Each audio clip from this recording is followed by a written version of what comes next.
పవిత్ర ఆత్మ నామమున ఓ ప్రభువా మమ్ము కాపాడగా దయచేయి మందరు. ఓ ప్రభువా మమ్ము ఆదరించగా వేగముగా రండి.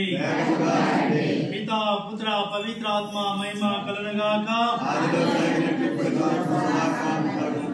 ప్రియా దేవుని బిడ్డలారా, ఇప్పుడు ఒక వాక్యాన్ని మనం ఆలకిద్దాం.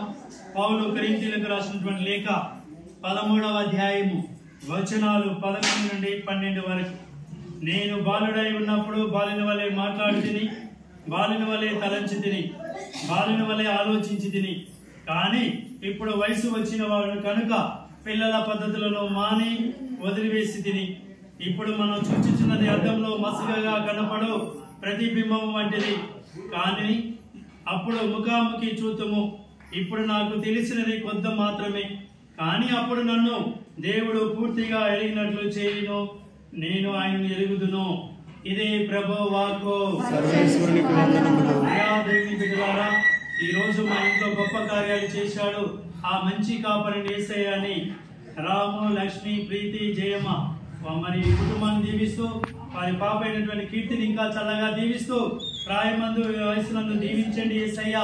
ఓ మంచి కాపరిని యేసయ్య అని ప్రార్థించుకుందాం అందరూ. మా మంచి కాపరైన యేసయ్య నన్ను దీవించండి.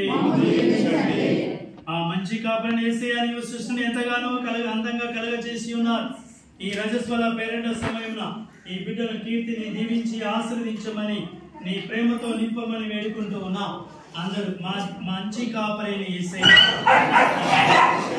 మా ప్రార్థన ఆలకించండి.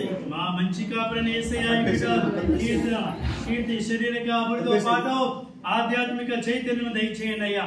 పరిపూర్ణ వ్యక్తురాలుగా తీర్చిదిద్దామని అందరూ. మా మంచి కాపరైన యేసయ్య మమ్ము దీవించండి.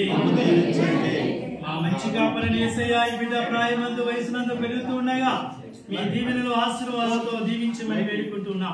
క్రమశిక్షణ గౌరవ తెలుసుకొని పరిశుద్ధాత్మతో నింపమని అందరూ. మా మంచి కాపరిని యేసయ్య దీవించండి. ఆ మంచి కాపరిని యేసయ్య శుభకార్య సమయంలో ఇచ్చేసినటువంటి బంధువులు, తోబుట్టువులు అందరినీ కూడా దీవించి ఆనందంగా సంతోషంగా ఈ రోజంతా కూడా దీవించమని అందరూ. మా మంచి కాపరిని యేసయ్య దీవించండి. దేవుని నామమందే మనకు సహాయం కలదు. అందరూ వారే పరలోకములో భూలోకములో సృష్టించిదిరి. ఓ సర్వేశ్వర మా మనవిని ఆలకించండి అందరూ. మా విన్నపము నీ సన్నిధికి చేరునుగాక. ఇప్పుడు అందరం కూడా మన కీర్తిని వారి తల్లిదండ్రులు బిడ్డలు అందరినీ దీవించమని ఒక పరలోక జపం, ఒక మంగళవార జపం తీసుకొస్తామని ఆ మంచి కాపరి దీవులను అందరి మీద దయచేయమని ప్రార్థించుకుందాం.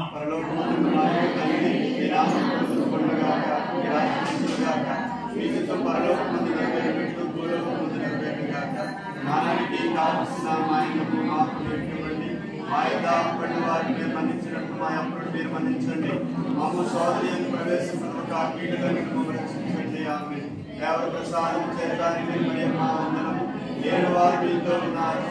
ఆశీర్వదింపండి వారిని మీ గణపరము చేసి ఆశీర్వదింపండి వారికి. పరిశుద్ధ మరియమ్మ సర్వేశ్వరుడి కుమార్త పాపాత్ములైన మా కొరకు ఇప్పుడును మా మరణ సమయమందును ప్రార్థించండి. ఆమేన్.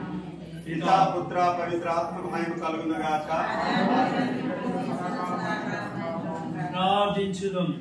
మా మంచి కాపరైన యేసయ్య, నీవు మానవ జాతికి ఇచ్చిన గొప్ప వరం ప్రకృతి, దాన్ని అనుభవించి ఆనందించమని దీవించి ఉన్నారు. మీరు కలగజేసిన స్త్రీ పురుషులలో బాల్యం నుండి వృద్ధాప్యం వరకు శారీరక, మానసిక, ఆధ్యాత్మిక మార్పులు ఎన్నో జరుగుతూ ఉన్నాయి. స్త్రీలలో రజస్వలం కావటం స్త్రీ జీవితానికి పరిపూర్ణ తొలిమట్టు. ఈ రజస్వల పేరెంటాన్ని స్వీకరించుకొని ఈ శుభకార్యాన్ని కీర్తి అనే బిడ్డను దీవించి కాచి కాపాడమని వేడుకుంటూ ఉన్నాం. ఇంకా ప్రాయమందు వయసునందు పెరుగుతూ ఉండగా పరిశుద్ధాత్మ అనుగ్రహాలు ఈ బిడ్డలపై మా గ్రామంలో మా విచారణలో ఉన్నటువంటి చిన్నారి బిడ్డలందరినీ కూడా దీవించమని వేడుకుంటూ ఉన్నాం. మరి రాము, లక్ష్మి, ప్రీతి, జయమ్మ ఈ కుటుంబాన్ని పిల్లలందరినీ కూడా దీవించి కాచి కాపాడమని అమ్మ మరియ తల్లి మీ కుమారుని యొక్క దీవెనలు ఆశీర్వాదాలు ఈ బిడ్డల మీద కుమ్మరించి ఈ శుభకార్యం అంతా కూడా చక్కగా జరిగే భాగ్యాన్ని దయచేయమని మా నాథుడైన క్రీస్తు ద్వారా ఈ మనవి చేయించున్నాము. ప్రభు మీతో ఉండినగాక. సర్వశక్తి సర్వశక్తి గల సర్వేశ్వరుడు పిత పుత్ర పవిత్రాత్మ మిమ్మల్ని మీ కుటుంబాన్ని పిల్లలందరినీ కూడా దీవించి కాచి కాపాడును గాక. పిత పుత్ర పవిత్రాత్మ మిమ్మల్ని దీవించి కాచి కాపాడును గాక. పిత పుత్ర పవిత్రాత్మ నామమున అప్పుడు తీసుకున్నాం.